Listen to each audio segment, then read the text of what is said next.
Manny. I'm a Director of Data Science at InMarket. We are a mobile advertising platform. So we all have a cell phone. We download some free apps. Everybody have free apps? Once in a while, there's an ad that shows up. That's us. Thank you. So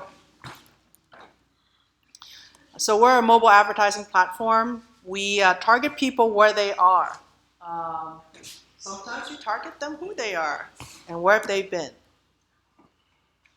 So there's 4 pillars of digital advertising now.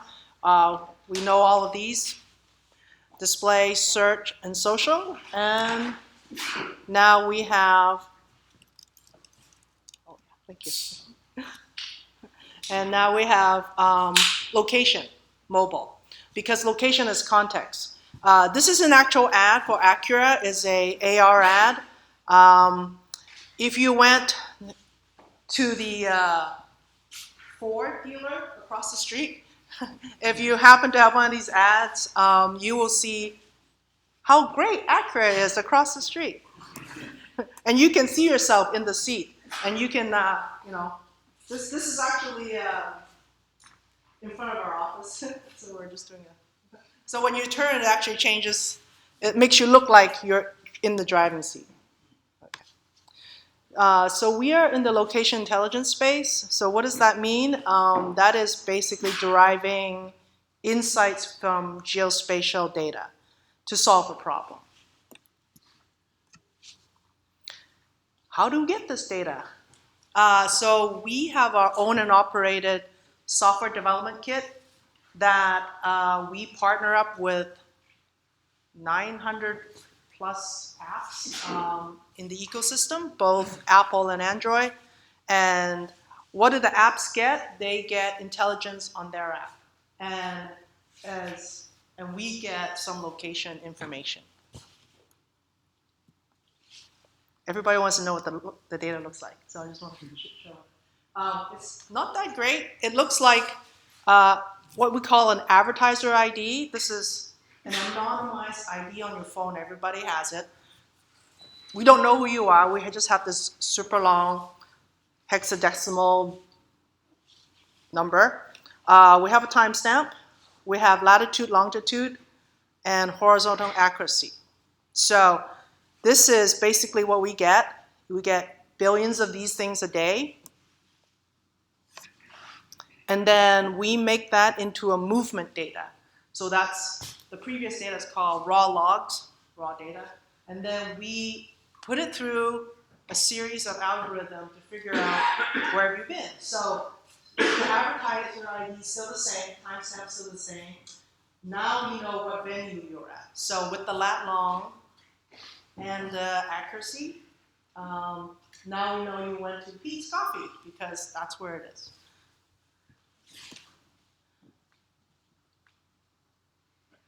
It's a great marketing graphic. This is what you do during the day to work. You go to Starbucks, you do a bunch of things. This is a business traveler.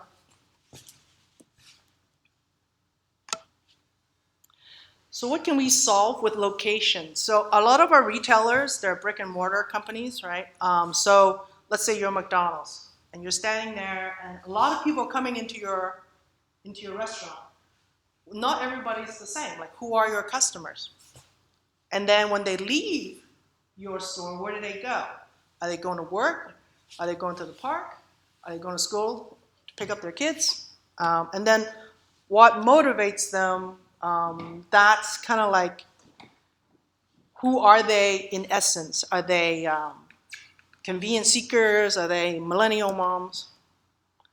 So I think this kind of comes from the traditional persona, soccer moms. Like, what is a soccer mom?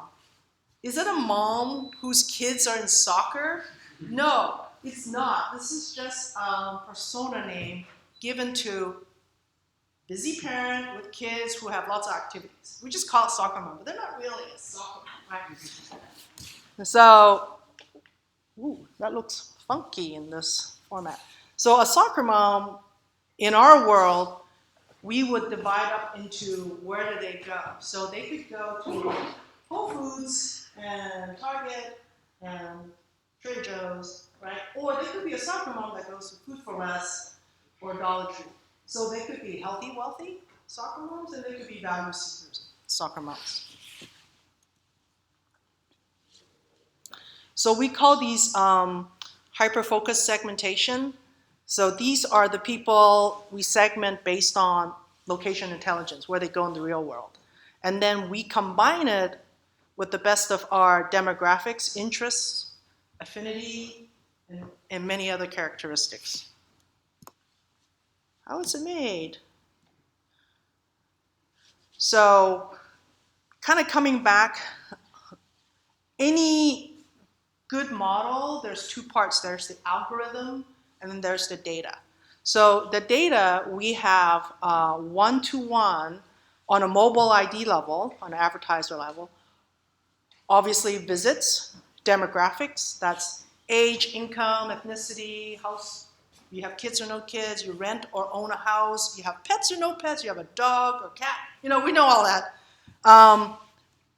And visitation patterns, like where you go Monday through Friday.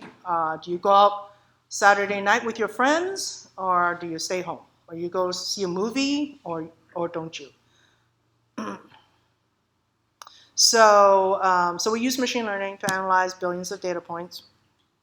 We also use unsupervised clustering k-means. We try many other kinds of clustering algorithm, but that just takes too long. Mean and average is the fastest thing to calculate. And then, so we cluster them, and then so we have about 40 million monthly active users in our, what we call visit panel, like where we see data. In about a month, we get about 700 million visits. And of those, we have about 200 million mobile IDs with demographic interest affinity. And so that's why we didn't use a human to sift through it. It's just too much data. And we use kind of like a data bottom-up way to find all the clusters.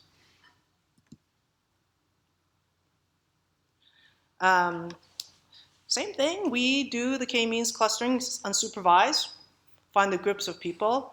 And if you try this at home, you know that it comes out, the cluster is cluster 1, 2, 3. Doesn't tell you like, this is a value seeker. Wouldn't that be just nice if it tell you like what it is? But it doesn't, it just gives you a number. It's just labeled, and so with that label, we put it through what we call post-cluster analysis. We put it through the system again, through all the demographic interest, affinity, and then we figure out like, who are these people? So we build our clusters tailored for different industries. So right now we have 4: grocery, restaurant, retail, and auto.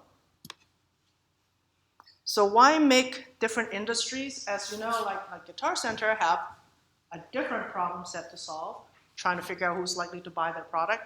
So same thing, our customers are ad agencies. Most of the time we have a few direct customers. So they want to know who are likely to go to this restaurant versus that restaurant. Are they likely to go to McDonald's or Chile's? Are they fast food seekers, or are they sit-down restaurant folks? And because if we did it by industry segments, we're able to tailor to those cluster and focus on their motivation more. Okay. So challenges in using visit data. Lots of challenges. Visits are observed. So the mobile phone, if you happen to have an app that happen to have our SDK, you happen to have it open, and you happen to be in the restaurant, we capture you. But sometimes we don't. So visits are observed.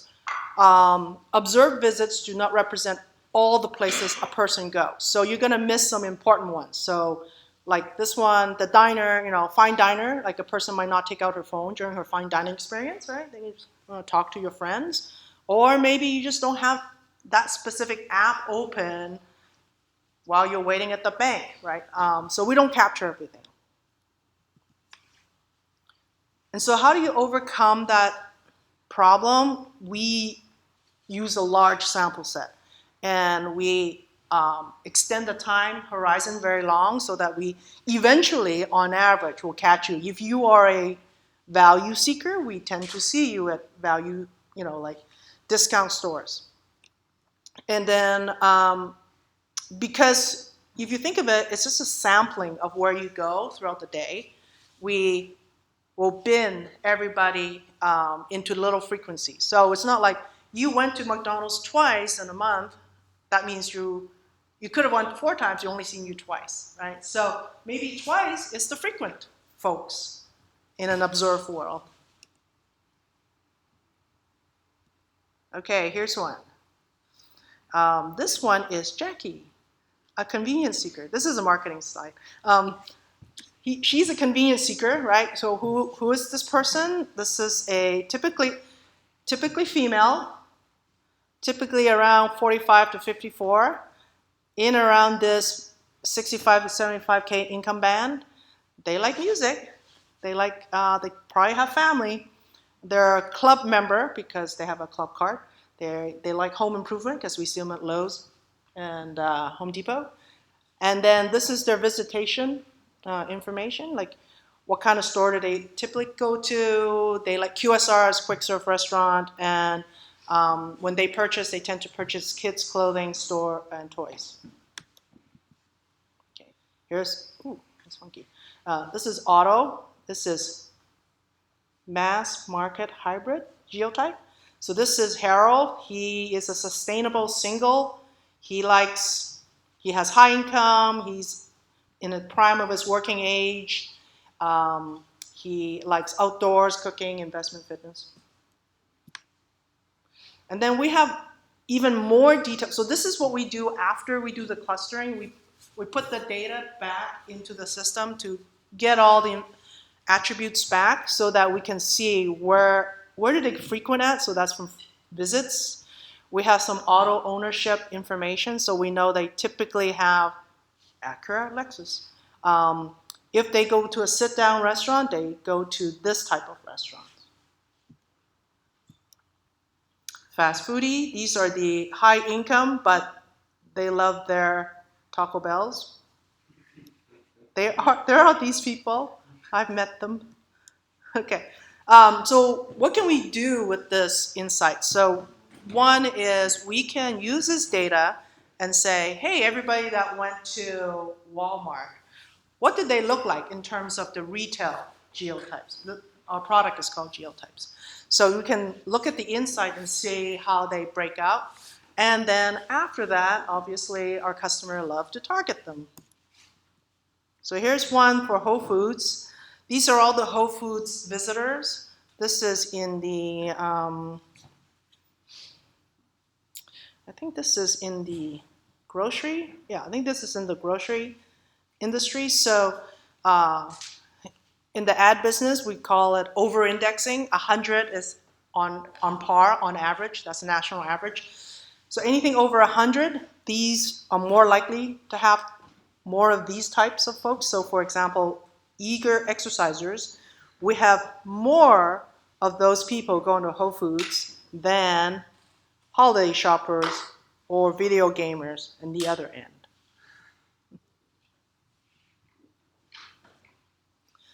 And so you might ask, how do you know you did a good job? Like, you do all this clustering, it's kind of like just magic, and we put money behind it, we test it. So we have, sometimes we have an actual customer who wants to test it with us. So this is a protein shake brand, only sold in Costco. So anybody go to Costco? So you probably know what I'm talking about. There's only one protein shake brand, the ready-to-drink kind. So they do not want to target everyone in Costco because that would be too expensive. Costco is huge, lots of people. They don't want to waste impressions. So we ran some reports, and this is what they came back with. They wanted to target these healthy and wealthy, lean and green, and fitness enthusiasts. And so we have a third-party measure the lift in visits. So we basically, what that means, if you know how testing work is. We tag all of our impressions with a third-party tag. So when we hit them with an impression, the tag gets fired, and then third party collects that mobile ID. Later on, if they go to Costco, we know they went to Costco. So with these 3 geotypes, we were able to lift visits 23% for the people that they targeted, compared to their normal targeting strategy. Their normal targeting strategy is just geofence, which is just draw a big circle around Costco.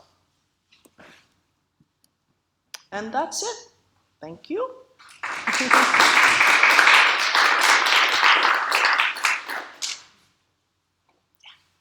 So how do you do the labeling of the actual locations? I'm sure for like popular places like McDonald's or other big chain restaurants or venues, that you have labels for the like what about smaller shops, like mom and pop style shops? Do you have a process for like adding new labels to new locations? You mean adding new locations? So you'd be surprised. This is called the Point of Interest Database. There are a lot of people in the space providing this data. Just think about every time someone applies for a business license that has to go to someplace, then it shows up in the yellow pages. So there's no shortage of vendors that provide that data. Yeah. So let's say I have an app that has a mobile SDK. Yeah. If I set the location setting to only turn on while using, if I have the app in the background, will it still log my locations? That depends on the app. So the SDK, the app privacy policy is adhered to by default. Like you can't even set it to like behind the scenes capture your location without like Apple catching you.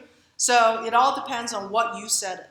So typically our app partners turning on location is beneficial for the app. For example, that would be mapping apps, or we have a lot of like shopping apps. So if you're close to Target and then you elect turn on your sharing your location, then we're like, hey, you're at Target. Did you know Clorox Speech is on sale for 20% off, right? So it's like relevant to your location. So those are the kind of apps that we partner with. Wait, sorry, just one quick clarification. You said there's some exceptions? No, there's no exception. So whatever the app privacy policy is, sharing always, sharing only when using, never sharing, is whatever we get. Yeah. Yes. So, Go ahead. I guess when you get this location data, do you keep the analysis isolated between each of your different clients, or do you like combine the location data from all of your customers? So the SDK data belongs to us. We have what we call the visit panel.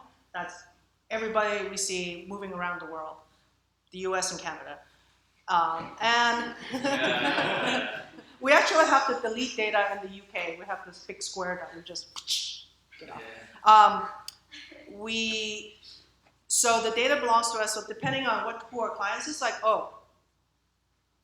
a big electronic store would say, hey, I want to know who's coming to our store. Then we're like, okay, let's take a look and we'll check it out, right? And so that's how we do it. The data does not belong to the client. Yes? Do any of your clients, because you're capturing data from theoretically any location, do any of your clients try to do switch pitch, where like if I'm a McDonald's customer and there's a Burger King nearby, I might get an alert that says, oh, there's a 2 for $6 special. Right. That's conquesting. So that was the first example where you're sitting in the Ford dealer, and then you get the get the Acura Right. ad. Yeah. So we definitely have that scenario if they want it. How is that actually happening at that point? You're just getting a notification, or like they're using an app forward and you add. We have 2 different kinds of app. One kind of app is you're probably very familiar with is like the 250 by 50 half screen, full screen, video, non-skippable. The super nice ads. So we have those, right? Which is when you're using the app, like you're at the dealer, maybe you want to look at Kelley Blue Book, boom, we have an ad there. Right? Okay. So that's one kind. And another kind is a push notification apps. So you elect to have a push notification so that you get like discounts and whatever. So if you, as you cross the geofence into a store, then they'll, so it's illegal to show an ad and a push notification. So what the push notification says, see the deal of the day, and then you click it, then we're like, boom, Acura, $2,000 off over there, go check it out. You know. So we have two kinds of that. I was wondering how you get around privacy issues is because you're aggregating the data. So we do not collect any personal identifiable information. So if you notice, it was all mobile IDs. Mobile ID is anonymized identification of your phone. So we don't have names, emails, address, or phone number. But you do have the location when they are at home. We do, but we don't serve ads at home. We don't do anything when they're not like moving around in the world. But you figure out that they're at home at some point. We could, yeah. With 2 data points, we know pretty much exactly who you are because any individual person is identified by where they are during the day, at work or at school, and where they are at home. So think about you and your roommate or spouse or kids, right? You guys go do different things during the day and then do something at night. So we know approximately where you are. If you know how GPS works, that horizontal accuracy is about plus or minus 30 meters if you're out in open sky. So we don't exactly know, like, we're not a pin drop, like Google Maps shows it. We're not actually there. So if you ever use the routing, right, that you want to go somewhere, and Google Maps says, hey, you should take this off-ramp. And you look over there and you're like, oh, there's an accident. I'm not going to do that. I'm going to keep going. But on the map, it shows that you're going off. Right? And then all of a sudden, within some limit, it snaps back. Because Google is applying an algorithm saying, I thought you were on this road that I told you to go on. I'm going to show you going on it. And then all of a sudden, 50 meters go by. Oh, now I know you're not. So it's not that accurate. And once you go inside in a concrete wall like a mall, the horizontal accuracy gets really big, plus or minus 100, 200 meters or more. So, yeah, sort of, we kind of know. It's very sensational. Sometimes we see articles like, oh, we know what the president is and stuff. You know, sort of. I mean, he's at the White House. Yeah, could somebody make an app to be like, hey, I want to find my PII data. I guess it's not technically PII data, but you guys kind of do know that. And could they send you a request for the data you know of people? And since you have that data, could they cause you to have to send them all that information? No, we do not have to send anybody our data, but the California privacy law, the CCPA that just came out, Yeah. requires us to delete any data California resident if they ask for it. So if you've probably seen a lot of pop-ups, right, lately. So if you want your data to be removed, Yeah. you have to figure out what your mobile ID is, which you have to download an app for. Then you see a mobile ID, it's super long name, take a screenshot. Yeah. Then you go to the website of interest, different app of different interest. You have to provide your name and your email and that screenshot. And then they will delete that mobile ID from their data. Okay. Now, the minute you upgrade your phone or you power on, power off, or whatever, right? You get a new phone, or you hit the reset button you get a new mobile ID. Then your old mobile ID is opt out, but the new mobile ID, you have to do the same thing again. So just let you know. So somebody could set up a website where they just email all companies that store data. That would be all those companies. So, That would be all the companies.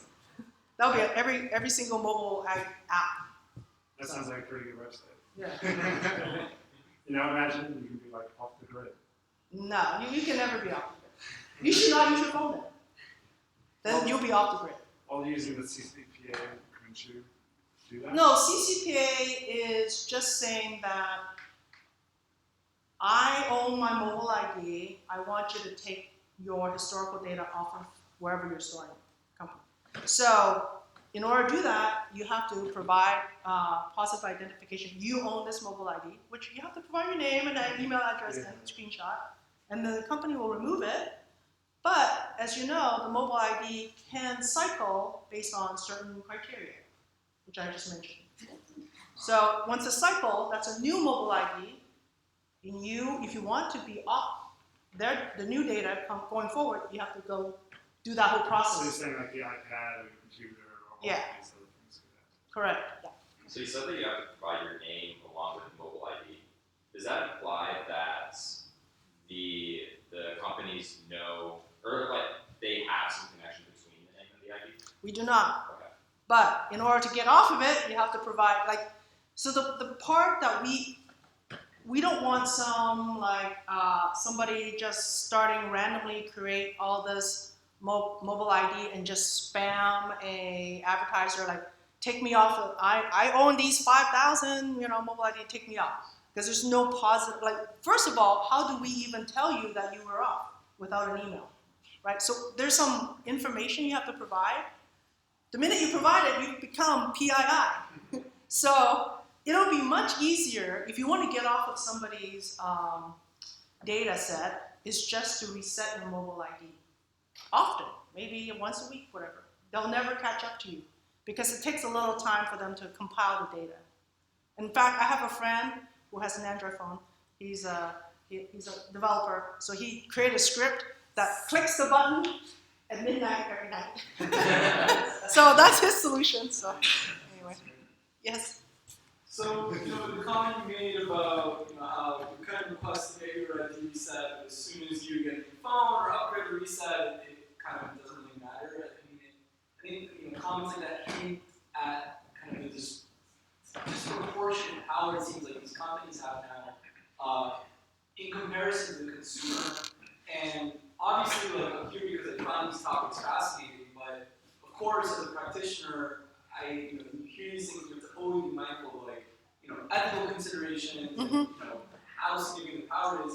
And Cambridge Analytica is example one. So just with all this in mind, I'm curious, in market, have they come out with a specific ethical stance in terms of what their ethical policy is and kind of things that maybe that they've said they'd never do or anything like that? So most mobile advertisers, digital advertisers, belong to already lots of advertising consortiums, and we already do all of these best practices, ethical practices. So having a CCPA doesn't really affect our business, except that we have to put all these things in place to make sure we delete stuff. The best method is if you change your mobile ID, then we don't use it anyways. So I think the policymaker and the people in tech, the policymaker don't understand how the data is being used, right? They make all these policies to delete your mobile ID from your database. Okay, I'll do that. But the minute somebody else changes, how do I know they changed? They didn't tell me they changed. If I did, that would be personal identifiable data. I would have known that you changed it, right? So I don't know. So I will adhere to the policy and delete it, but then the minute you change, data is captured again. So I think, in terms of following people, for advertisers, we're just trying to not waste impression, right? So if you're a guitar buyer, we want to target you, you're a guitar buyer. But if you're you are a piano player, we're not going to show you a guitar ad. That's basically it. Cambridge Analytica is a different deal, right? They're trying to change people's behavior. So we're just trying to show you protein shake. Advertising. If you're not a protein shake guy, we don't want to show it to you. Sorry, I got a Oh, question. so one more. I'm not sure everybody has tracked your phone. Either iPhone or Google actually tracks every location where you go. It's default. Yes. And I'm just wondering how your app get data from Apple or Google, because Google is a closed garden. We do not get data from Google, nor Facebook. The big platforms have their own data gathering algorithms, and they do not share it. Sometimes you can using their API, and the API can like kind of partially share. No, the API just gives you like a map at that instant in time, right? Sharing data is having a mechanism to ping out your location every 10 seconds or so. That's how you get tracked. So in terms of Google, that's interesting. I did an experiment on myself. So I downloaded Brave. I don't know if everybody knows Brave. Brave is a very encrypted, more secure browser. So I have lots of emails, right? I have Gmail and Yahoo Mail and other mail. So I only log into my Yahoo Mail on Brave. Okay, completely separate from Gmail. I don't log into the, Gmail. You can log in, so your bookmark is the same. So I don't do that. So then I go there, I check my email, I check the stock prices. Oh my God, the stock went down. And then I'm like, okay, that's cool. Then on the Google side, you can download all your Google history, right? Wherever Google can see you. So I'm curious. I download it and I look at it like, where did they see me? They're like, you're at the mail.yahoo.com. You're at blah, blah, blah, blah. How did they know? I never log in there. So then I realized, and you go to Yahoo, I don't know if you guys have Yahoo email. On the right, there is a square, there's advertisement on the right. That's all supplied by DoubleClick. So DoubleClick has a tag. So DoubleClick knows when you're logged in and showing you some ad because someone's targeted my Yahoo email with the tag. So they're like, that defeats the purpose. They know where I'm at. I can't get away from it. So I just clean out my browser history once in a while. I clean all my Google, I log out everything in Google, I clean. And so then that's a big hassle, right? Because you like going to websites, certain websites, you don't want to keep logging in. Yeah, log in again. So. But still, how do you get users' location? Like, not retrieved from Apple and Google. Like, you use your own, device to, how do you get users' location without using their cell phone? Sorry. I mean, I know there's an app, but I thought that app is always linked to your phone location. Oh, here it is. So all app they can embed other SDK. So we have an in-market SDK that we provide to openly for everybody who wants to, if you're a mobile, like you make Flappy Birds and you want to monetize the little space, because you give the app for free, you have to pay your developers and cloud providers. So you monetize that little space. In order to do that, you have to connect to the exchange. So we're connected to about 14 mobile exchanges. So what the exchange does is a handshake between the app and us. So we see someone say, hey, someone's at Words with Friends. They have a 250 by 50 space they want to sell. They are at Starbucks in Santa Monica, and they push it to the exchange.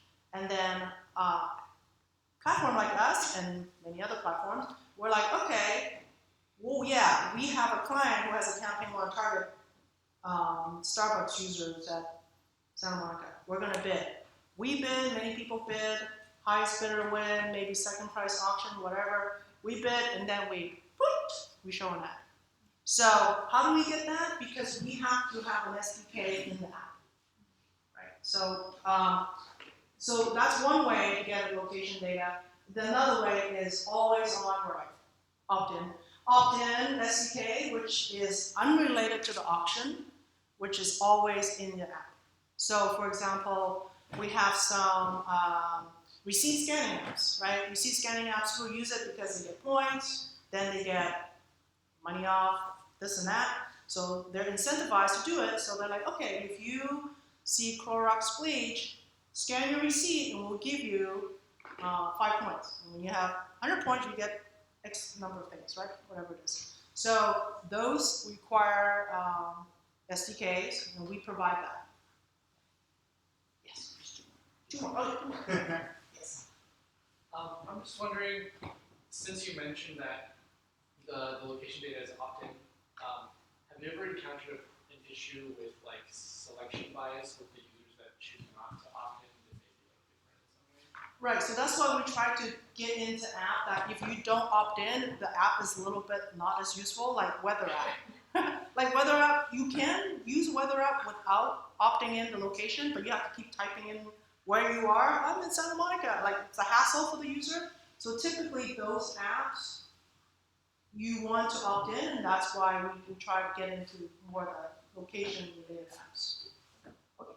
Sorry, one last question. Did you think about using a similarity matrix instead of the clustering? No. Based on the features of all the information you know? No, that would require us to know who is similar with another. But we don't know, right? Because we want to find distinct clusters without any prior knowledge. So we're not going to come in and say, we think these people are alike, I want to find more similar people. But if you did it based on like just purely the places they shop and purely based on not actual information, like So that matrix would be super big. So Yeah. just to let you know. yeah, you'd have a Hadoop Really, cluster. really big. We have over 1 million locations that we keep track of. Yeah. Just saw the panel, it's very big. So I don't think that one matrix multiplication will finish. So we have to simplify. So simplification means bidding stuff, grouping things together. So that's what it costs. Yeah, right. So that would be a more optimal strategy? Or? Well, the strategy has to be runnable. So when you say optimal, it's like first you have to have good results, and it has to run within the time, you know, If that. you had like a richer client that really wanted. There are no rich clients. They're all. So one more. In market, we're hiring. We have about 40 to 50 positions open, from house managers, sales, software engineers, data analysts. So please check out our website. Oh, I did not put it in there. Okay.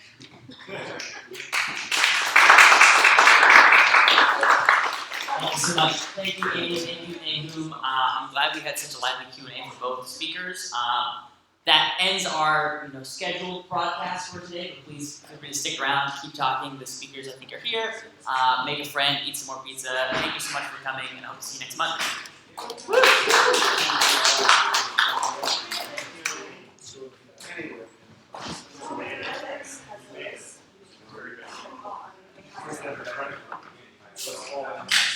So they can do whatever they just can't keep it out. And do what they want.